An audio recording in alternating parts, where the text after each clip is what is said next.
See the weight you carry, it's written in your eyes. The kind of ache that takes up every corner of your mind. You're sitting in the silence, drowning in the doubt. I've been sitting there before, I know there's a way out. The world feels like it's caving in. Those dark thoughts, don't let them win. Just stay.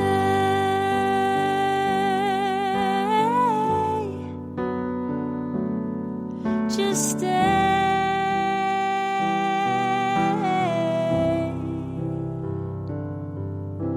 I know it's almost more than you can take. Please just stay.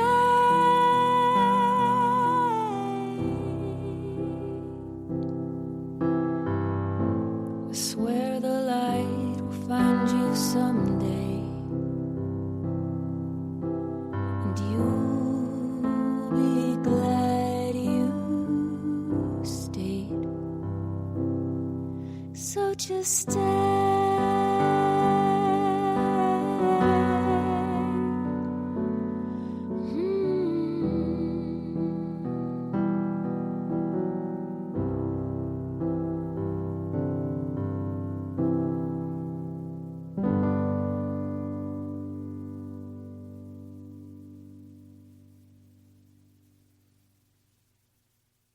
Hi, everybody. Thank you for joining us in another week of the Just Stay podcast.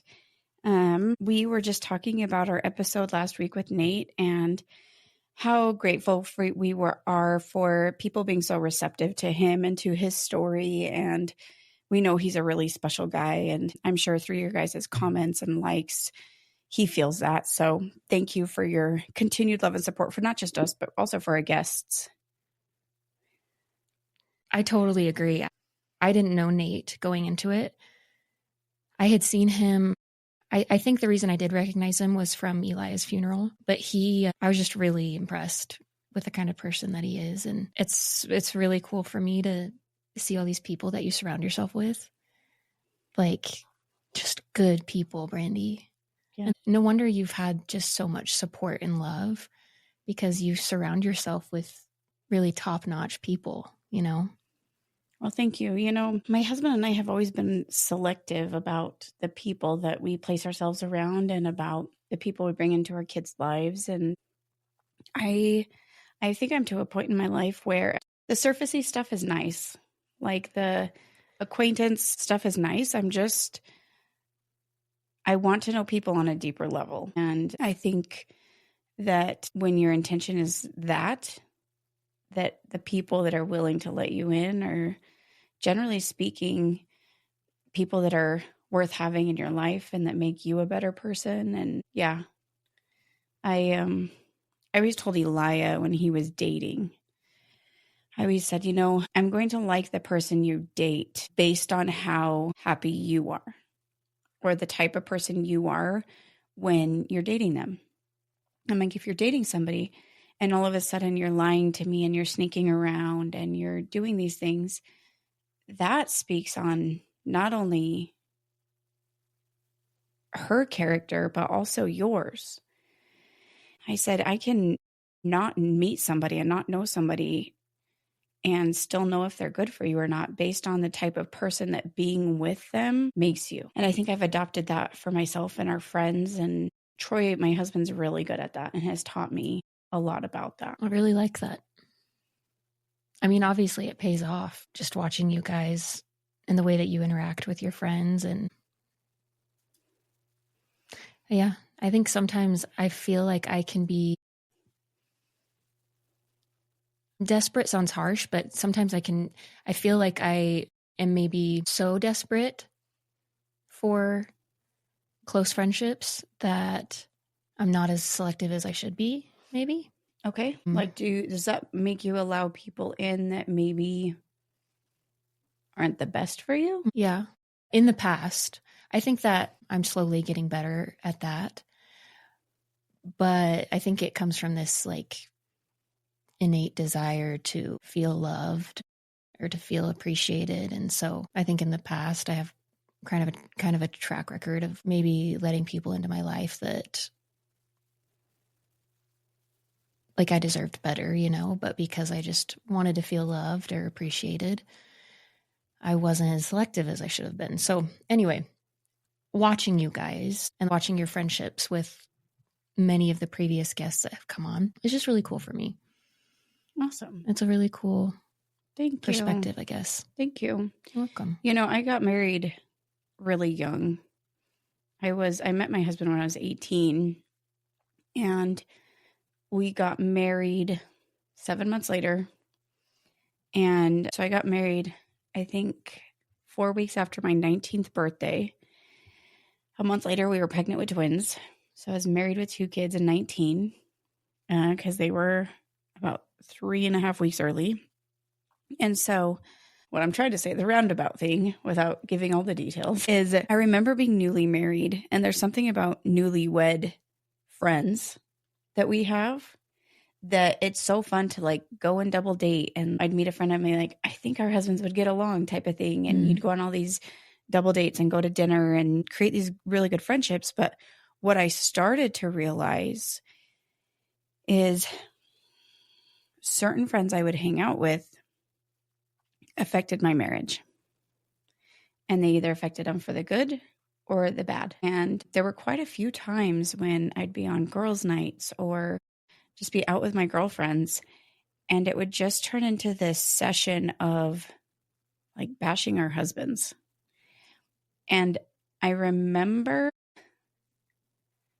being part of it and then going home and being mad at my husband for like the energy I brought home with me was not good. And then I built like some closer relationships with those girls. And the closer I got with them, the worse my marriage got. And I started to see some correlation where like I'm the type of friend that I need to be told that I'm in the wrong. I want to be told.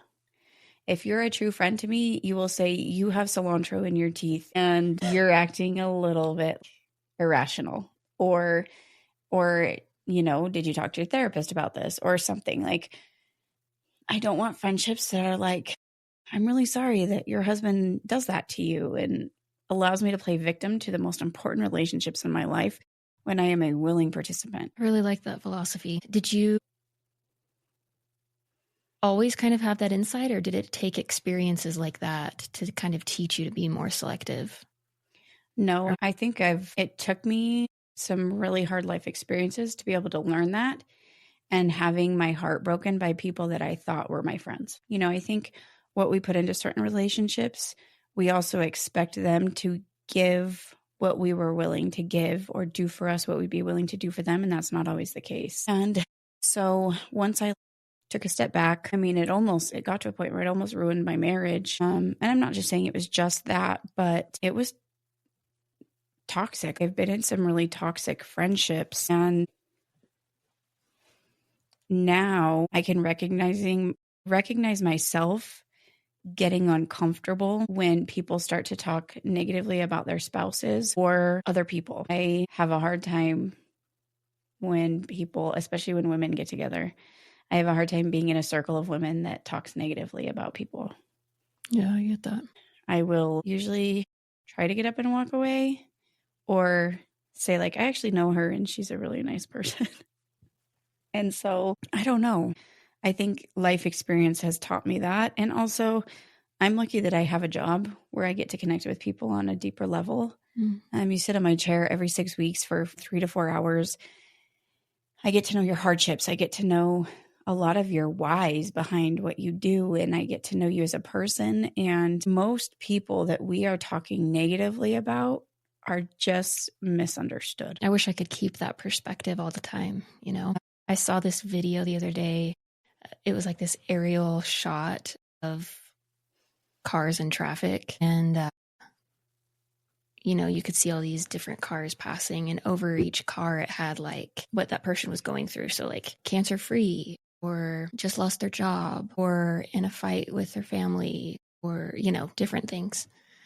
And it said, something along the lines of, you never know what someone else is going through. And I've had that thought so many times driving on a road, and I'm just passing hundreds of cars and thinking that we all have each of our individual issues. And I wish that it was easy to keep that perspective, because I'm not going to lie.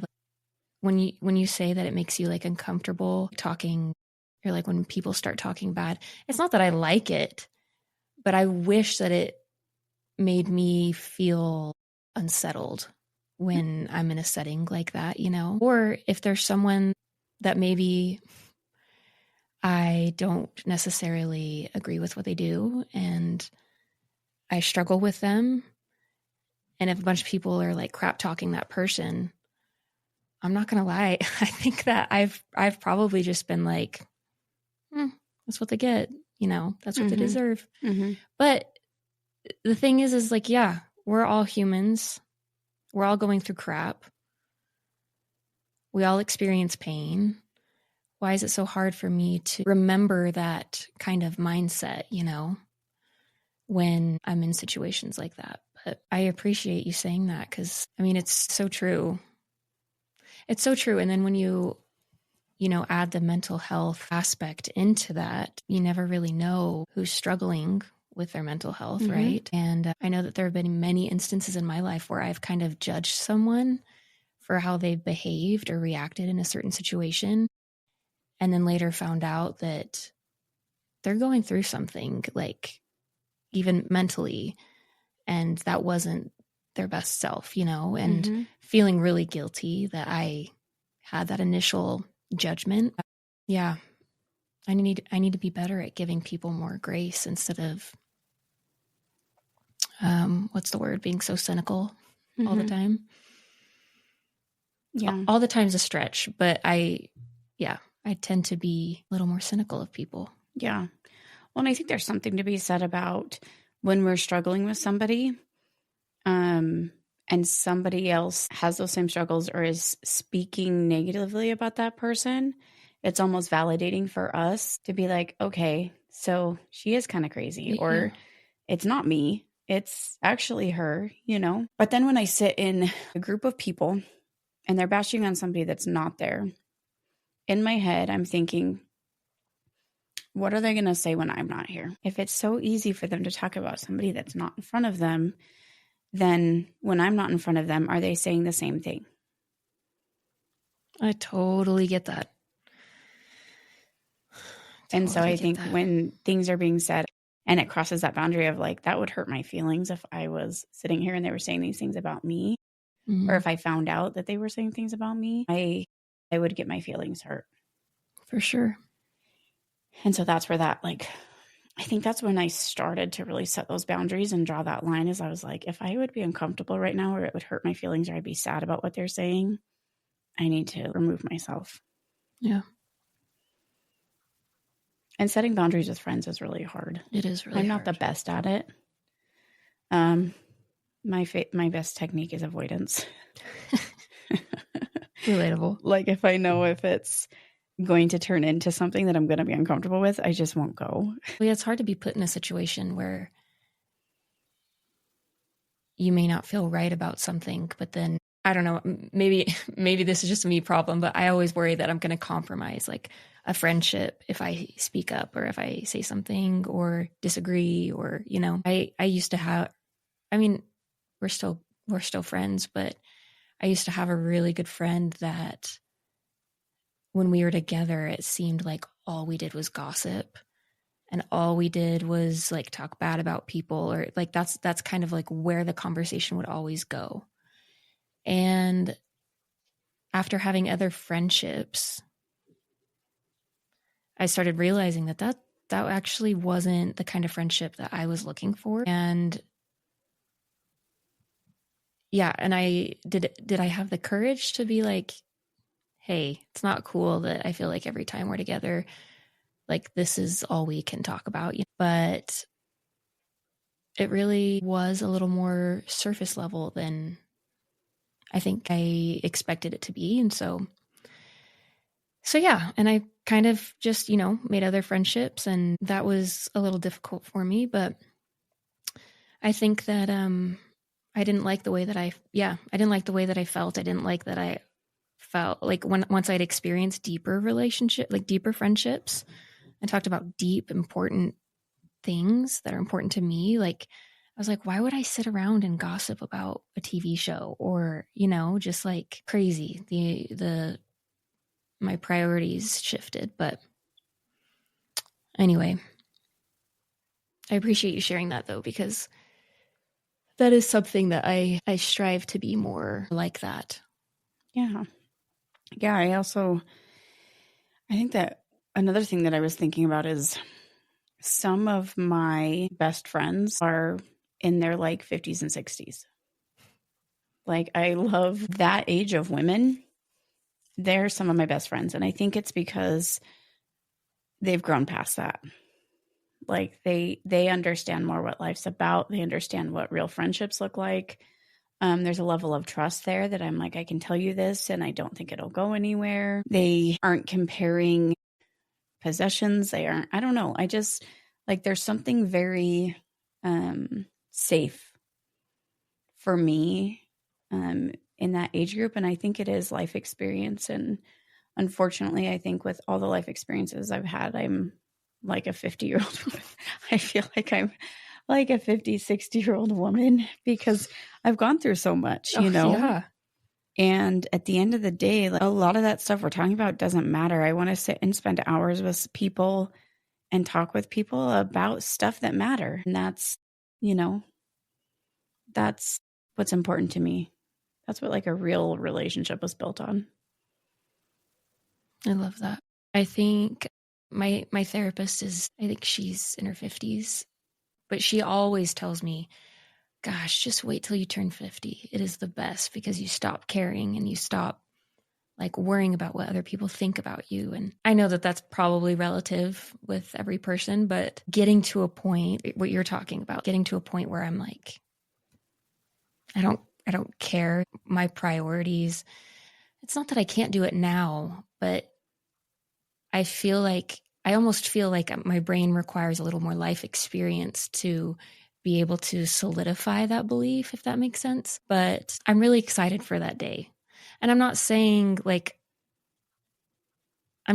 I can't try and work towards that now, but I just have heard from a lot of people that once you get to a certain age, whether it's physically or mentally, that like you just stop caring about the petty stuff. Yeah. Yep. Sounds nice. It is. And I think the older I get, I also realize how short life is. I don't know everything. I don't have it all together. Our time here is so limited.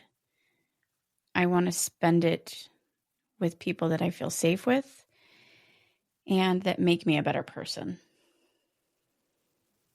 I totally get that. So, and I think being a self-aware person is huge because if you can walk away from a gathering and still feel like, oh yeah, that was great, or yeah, it's fine. Maybe we're not as self-aware. But I would walk away feeling guilty. I would walk away with like a pit in my stomach. Like, I don't like the person that I turned into in order to fit in that group, Yeah. So, it's funny because I've had a lot of people ask about the podcast, or like when we have guests come on, they're like, can you send me the questions you're going to ask me beforehand and all these things? And I'm like, we don't plan any of our content. We don't plan what we're going to talk about. We say a prayer and we say, please guide us and allow us to be the tool that you use to communicate to the person that needs it the most this week. And it's crazy because when we pushed record today, I was like, I have no idea what we're going to talk about. And then within 30 seconds of the introduction, I'm like, oh my gosh, we're going into a space that is so important and so heavy. And maybe somebody out there needs to hear it. Yeah. And it was completely on a whim. guided. I don't know what you call it, but I'm like, wow, this is important stuff. No, I totally agree. And honestly, it always happens so organically that I know we've said this a billion times, but it really is like I'm just having a conversation with you. And then all of a sudden I look at the time and I'm like, oh crap, you Yeah, wrap it we up, gotta hurry. you know? And so, but that really is, I think, I'm not going to lie, like sometimes it kind of not stresses me out, but I just want to be able to contribute to the conversation. And so I get a little nervous, like, what if what we end up talking about today, like I won't have anything to say about it.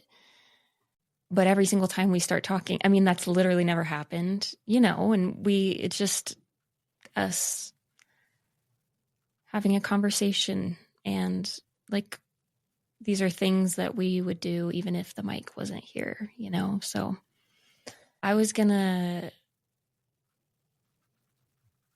tell you about, I had an interesting experience. I mean, kind of experience. I've been on this spiritual journey and I'm just trying to figure out my stuff. And I'm not going to lie, sometimes when people, and no one get offended by this, but sometimes when people send me like a talk or something that they're like, you should really read this talk or listen to this talk, it kind of rubs me the wrong way because I feel like, ugh, it's a whole other thing, but I'm like, feel like I'm trying to be saved or something, which is crazy, but that's what it feels like sometimes. And I ran into a neighbor yesterday. I decided to go outside in the snow, which is a really big deal for me because I hate being cold and I hate the snow. But my girls wanted to go, and I was like, you know what? I'll just suck it up and go. And it was really good for me. The fresh air, just seeing my girls play, it was good. But I ran into a neighbor, and she said, I was going to come over earlier because for any locals there, we live right next to BYU, Idaho, and they do like a devotional thing every week, I guess. Anyway, there was a woman named Jane. Her name is Jane. I can't remember her whole name, but she used to be a news broadcaster. So my neighbor's like, I was going to come and tell you I listened to this talk and I just immediately thought of you. And immediately I was like, okay, thanks. Kind of, I wasn't bugged. I've never bugged by her, but I was like, I don't know if I'll listen to it, to be honest. Yeah. And then she started telling me what it was about, and it, piqued my interest. And so I went home, listened to the first 2 minutes, and I was like, Tanner's got to hear this. Like, this is crazy, because she literally in the first like 2 minutes of this speech that she gave said that she had stopped her career to have children, took a break, and experienced like a huge bout of postpartum depression. And she said things that I'm like, I literally have not heard another person say that has experienced it. That it, like, is exactly what I've felt in my head. Like, she felt like her kids deserved better, that her husband deserved something better than this. And I did this same thing. She even started planning her own funeral, like who would speak and what music there would be and everything, because it was comforting to her, because she just wanted to just not wake up. And first of all, I thought that was like really stunning that she would say that in front of such a large audience. And then she just continued to talk about, of course, it gets churchy, but it's a really beautiful talk. And she said something on like a couple things that really stuck with me. And she talks a lot about how depression is a disease, that it's not a spiritual deficit or mental deficit. But she said, depression thrives in secrecy, but shrinks in empathy. And so she was encouraging others to reach out. Like, if you are struggling, the best decision of your life can be to reach out for help, And something about listening to her talk lately, I've just felt like I'm not doing enough. Like I get frustrated because I feel like there's so much work to do that I don't even know where to start. And then I feel like I'm not even scratching the surface, and I don't know, just like I'm not making a difference. And hearing that was like this rekindling of, I know why I wanted to do this. Like, I know why I wanted to do the podcast. And it's for that very same reason. And then she goes on to say that she asks anyone in the room that has either struggled with mental illness or has had someone that they've loved struggle with mental illness to stand up. And literally, like, the whole room just stands up. And she then later goes on to say that it's our responsibility, either as someone who has experienced mental illness or who has watched someone they love go through a mental illness, that it's our responsibility to actually help break that stigma, because no one else is going to fight that fight, right? And I don't know.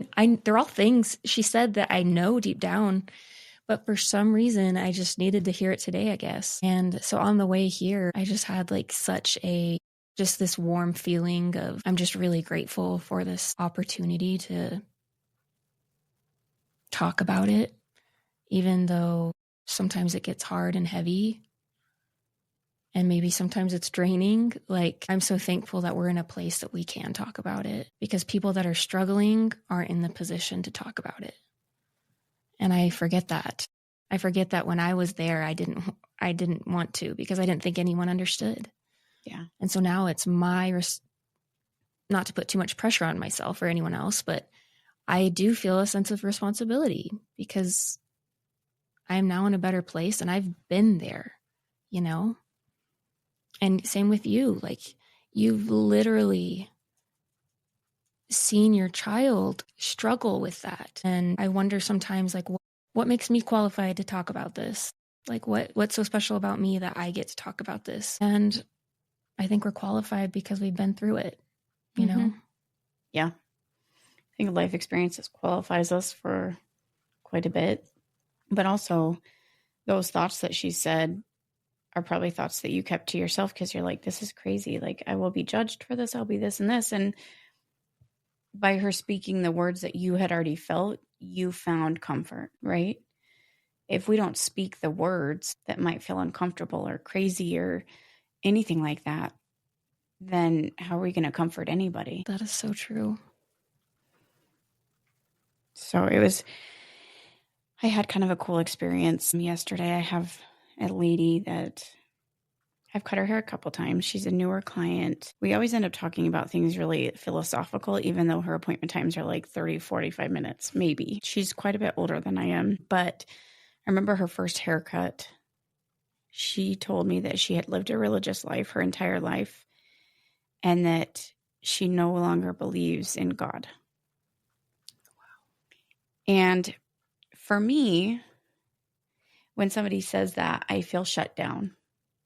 I feel like I need to walk on eggshells in order to not say something that would offend or make them uncomfortable. But yesterday, I had a really honest conversation with her where I was like, she's feeling hurt and angry about something specific in her life. And I just said, I know a little bit about what you believe and all these questions of why this is happening to you. I said, I don't know what you believe, but I believe there's another side. And when we get there, none of these questions are going to matter, because we will be fully restored into our perfect beings. And I said, and so these questions and things, you may not ever get the answer. And it may turn you into a really angry person. But just know, when we die, I believe that we won't need the answer to these questions, because we will be made whole. What'd she say? She said, thank you. She just said, I've never thought of it that way. Thank you so much for your perspective. She goes, I do find comfort in that. That was very brave of you. Yeah, I was nervous. Wow. I was very nervous. And I don't in fact, know if I could do I that. turned to my assistant and I said, I'm going to break the cardinal rule right now. And there's two things you never talk about with your clients, and it's religion and politics. And I said, do not follow my example right now, but I need to say this. And I did, and it was very well received. And it opened a really open dialogue that I was surprised that she was open to hear it. You know, it was a really cool experience, actually. That's really cool. It was a really uncomfortable experience that turned into a very cool experience. And I love that discomfort is it's just like a building block for the next time that you feel like you need to speak up. Maybe it'll be a little less uncomfortable. I did wait towards the end of her haircut so that if she got mad, she was going to leave soon.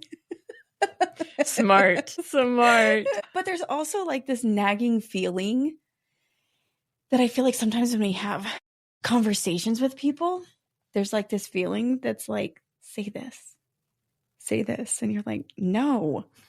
And then again, say this. And you're like, no. And it just won't go away. And I'm like, oh crap. You're like, fine. I'm going to make somebody mad. I listen to that voice more than I don't. And I picture it's like an angel and a devil on my shoulder. And maybe I'm listening to the wrong one. Maybe my little devil on my shoulder is like, say this, it'll make her mad. I'm confusing it with the angel. No. I don't know. But 9 times out of 10, when I listen to that voice and I ignore the discomfort, it ends up being really cool. But that's how I feel when, like I was saying before, I'm around a group of friends and somebody comes up that I know and I'm like, everybody's bashing and I'm like, I know her. I really like her. She's nice. So, you know. Yeah, that's really gutsy. And that, to me, that speaks to your character.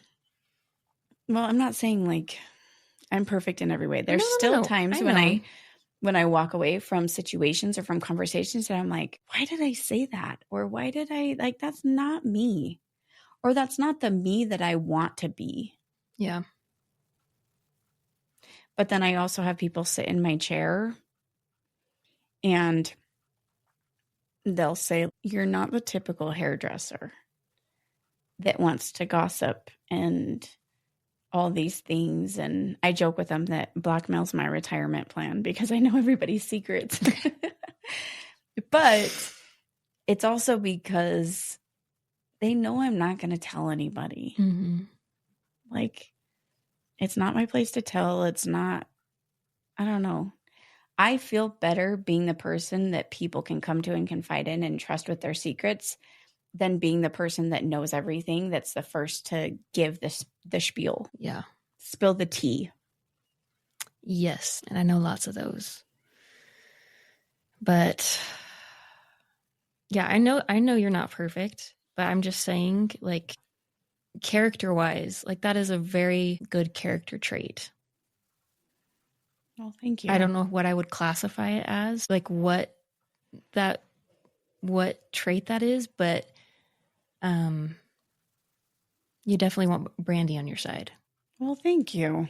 Thank You're you. Welcome. It's true. I was just remembering, as teenagers, I've kind of been scolded by my teenagers a couple times because they'll come home with the juicy gossip and tell me, and I'll be like, and they'll be like, Mom, I just want you to listen. And I'm like, for example, there was a girl that, of course, teenage boys say what they do about teenage girls. And my son came home and was like, oh, this girl came up and he's like, yeah, that girl's bad news. And I was like, what do you mean?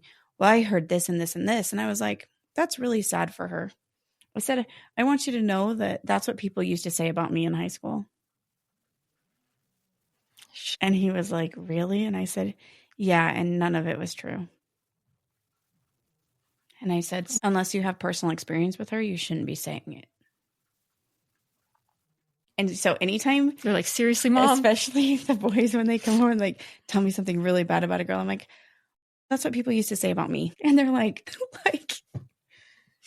yeah.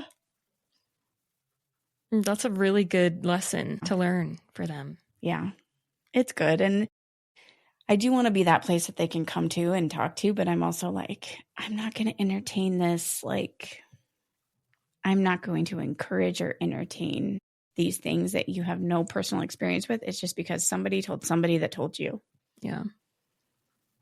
So Yeah.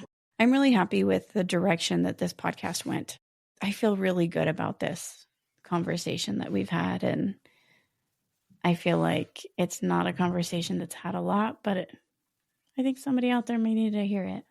Me too. And I just want to, once again, like we do every week, thank our listeners for being here. And I want you to know we see you and you're never alone. We'll talk to you next week. See ya. I see